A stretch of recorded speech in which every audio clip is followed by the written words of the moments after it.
Pasti kita semua percaya bahwa sampah itu masalah. Ya. Percaya ya. Tapi yang yakin nggak banyak.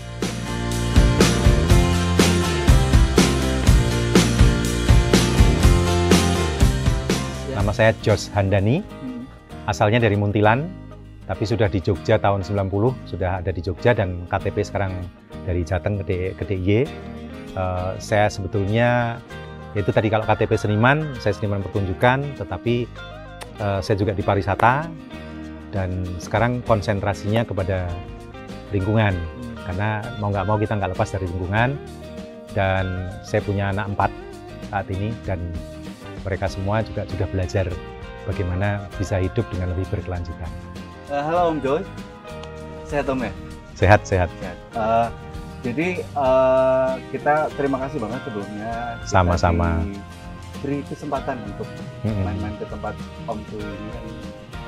Gambaran istilahnya saya sebagai seorang orang awam gitu. Apa sih Om?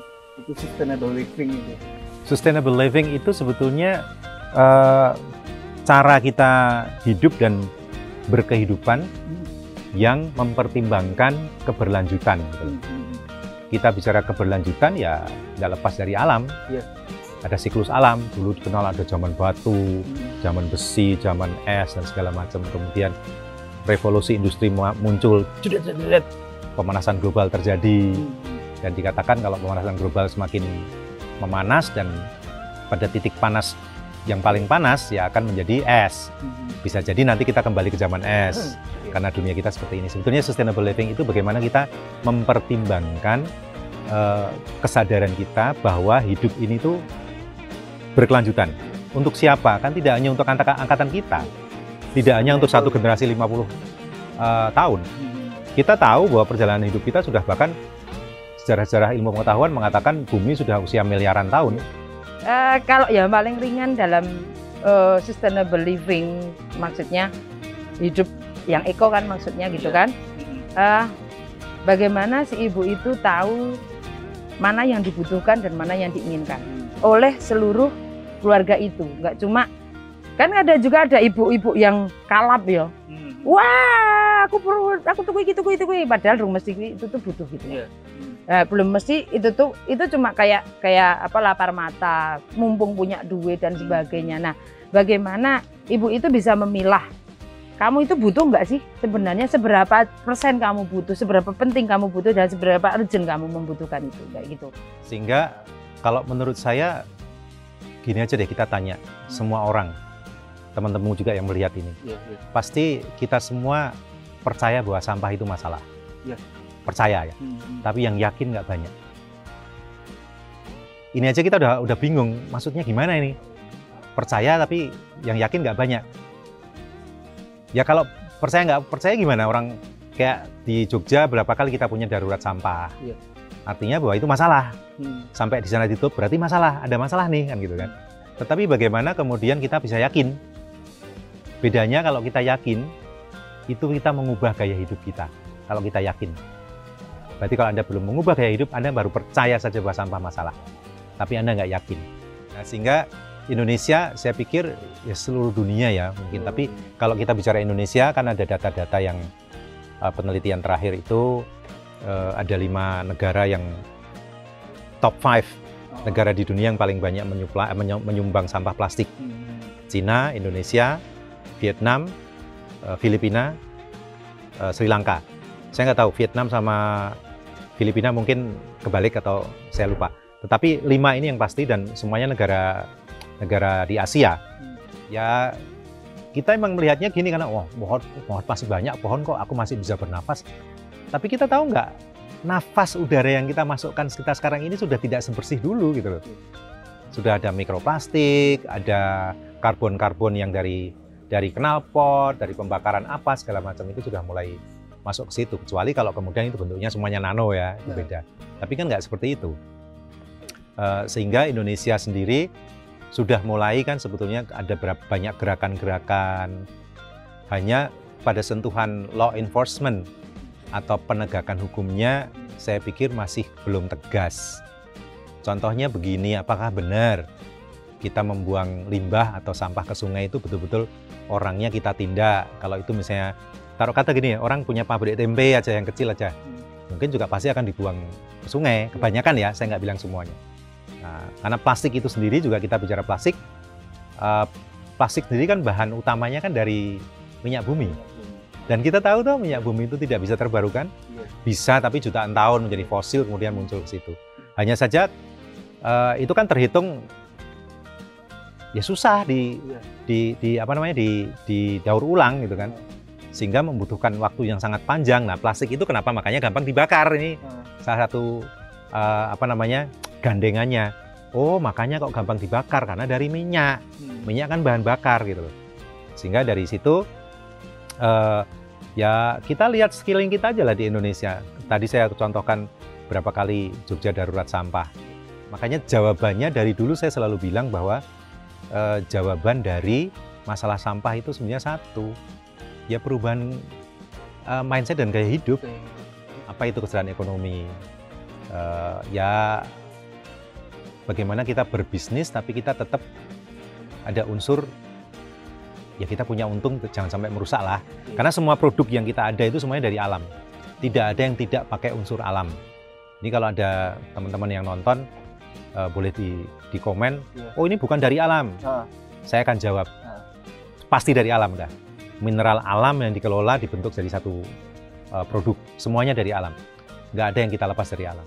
Ya jadi gini, kami itu mulai, saya dan keluarga itu mulai tahun 2008 itu mulai punya kesadaran untuk mulai menghindari produk-produk yang berbahan plastik sekali pakai. Bahan plastik tapi pakainya lama, kami masih bisa pakai. Sehingga kita 2008 mulai mengurangi penggunaan plastik yang plastik belanja sekali pakai itu, bertanggung jawab akan sampah sendiri, kayak membuat komposter sendiri, sampah dapur. Karena kebetulan sebetulnya kami tinggalnya di kota. Di kota kan semuanya sudah di paving gitu. Kalau di desa kan masih bisa dicampur di tanah gitu, nanti terurai gitu.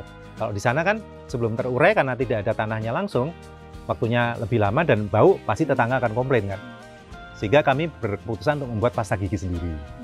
Nah, pasta gigi yang sudah jadi kami itu yang dari arang bambu. Nah, ini boleh dilihat, ini kan hitam arang bambu ini. Ini sudah kami pakai sekarang total ya 3,5-4 tahun ini. Kami hanya pakai ini karena motivasi pertama, satu, tidak pengen nyampah. Yang kedua, mengurangi interaksi yang berlebihan dengan kimia sintetis. Ini arang bambu dicampur dengan bubuk daun stevia. Daun stevia itu pengganti gula dari daun dari tanaman gitu, bersama essence mint. Ini yang kami pakai. Sama kemudian kedua, karena kami sekeluarga hanya pakai minyak kelapa 15 tahun ini. Kenapa minyak kelapa gitu ya? Karena minyak kelapa itu ada hajat hidupnya para pengrajin minyak kelapa sekitar kita yang perlu kita dukung. Dan satu, minyak kelapa nggak nyampah. Kalau kita beli minyak yang pabrikan itu, bungkusnya pasti jadi sampah. Nggak mungkin nggak. Kecuali kita beli yang curah pun kita juga perlu bertanya kan, seberapa ini. Kecuali kalau curah kita bawa wadah sendiri kan, zaman dulu lah, Cak Sis. Kita kalau suruh belanja juga beli minyak juga bawa botol sendiri. Bahkan beras pun kita punya wadah sendiri, terus ditimbang masukkan kan gitu. Kita pernah melakukan dan bisa gitu. Kemudian dari minyak kelapa itu kami riset jadi sabun mandi. Ini sabun mandi batangan dengan minyak kelapa, dan pewanginya juga kita memakai pewangi natural, essential oil. Mix berarti Om ya, maksudnya untuk aromanya gitu ya. Bisa. Kayak yang ini sedang saya bau nih, mungkin kayak penonton juga ikut membau. Ini polo. Jadi polo, terus kemudian pewarnanya kita pakai pewarna alam semua. Itu yang membedakan natural soap maker dengan yang lain. Kami konsisten di semuanya pewarna alam, dan minyaknya kita pakai minyak esensial. Kecuali ada permintaan fragrance, kayak minyak melati misalnya. Melati kita nggak akan bisa jual itu, karena melati sendiri yang minyak bunga melati murni itu 1 kilonya sampai 80 juta. Kalau pasta gigi ini pengalaman saya pribadi dan anak-anak pakai juga, saya pribadi itu karang gigi saya rontok pakai ini. Dan apa namanya, arang dari bambu. Arang bambunya. Arang bambunya kita dapat dari teman kita di Jawa Barat, dan dia food safe, betul-betul food safe. Jadi bisa buat pewarna makanan, bikin makanan bisa. Ditelan nggak apa-apa. Dan ini arang bambu juga bagus untuk kita obat GERD. gas dan segala macam, gas lambung itu bagus ternyata untuk itu. Dan untuk perut sakit itu kita udah berapa kali cuma pakai ini doang. Nah, terus kemudian apa ya? Oh ya, gusi berdarah gitu tuh sudah nggak pernah kita rasakan. Dulu kalau mungkin ada beberapa teman juga yang punya pengalaman gigit pisang, gigit apel gitu, ada bercak darah karena gusi itu. Sekarang nggak lagi, kita udah nggak pernah gitu, nggak pernah lagi. Dan ya lihatlah, ini tanpa pasta gigi pabrikan. Dan jangan orang ada bilang berbusa nggak? Kamu mau deterjen ditaruh di mulutmu? Busa itu deterjen men gitu. Tapi malah orang bilang nggak berbusa nggak mau. Ya wes, akumulasinya nanti jangka panjangnya kan berpengaruh kesehatan. Sehingga ini terus kemudian kita kembangkan juga mengolah minyak jelantah. Meskipun kami nggak begitu punya minyak jelantah, ini bagusnya minyak kelapa itu bisa dipakai menggoreng itu 5-6 kali. Kalau minyak sawit, ini menurut penelitian dan yang ada loh ya, itu 2 kali, maksimal 3 kali. Habis itu nggak boleh karena itu tadi nggak serta-merta kita rasakan efeknya, jangka panjang lagi, sehingga warnanya juga mungkin udah berubah ya? Sangat berubah. Dan itu yang kami lakukan, sehingga minyak jelantah itu kemudian kita olah menjadi lilin, lilin aromaterapi, dan juga jelantah kita bikin menjadi sabun cuci baju, laundry, batangan. Tapi kita juga bikin sabun cuci piring, cuci tangan, pewarna alam sekitar kita, cair, yang itu kita gunakan untuk cuci piring, cuci baju. Kita udah pakai itu. Jadi itu yang kami lakukan. Terus kami juga membuat kaldu tempe, karena nggak mau nyampah lagi. Kalau kita beli kaldu kan bungkusnya tetap sampah. Kecuali kalau ada yang jualan, mungkin ada ya, tapi belum nemu saya jualan kaldu tapi refill gitu loh.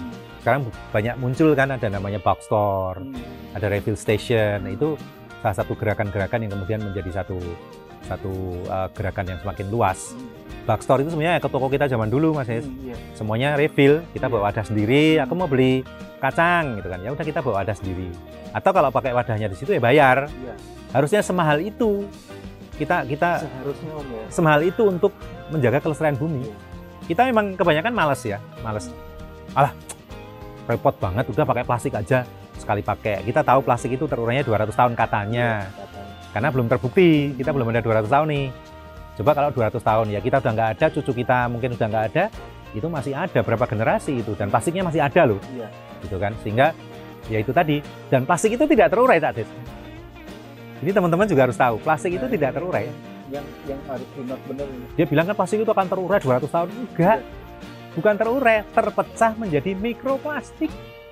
Partikel-partikel plastik yang kayak debu, dan itu terlempar ke udara. Udara kita udah banyak mikroplastiknya.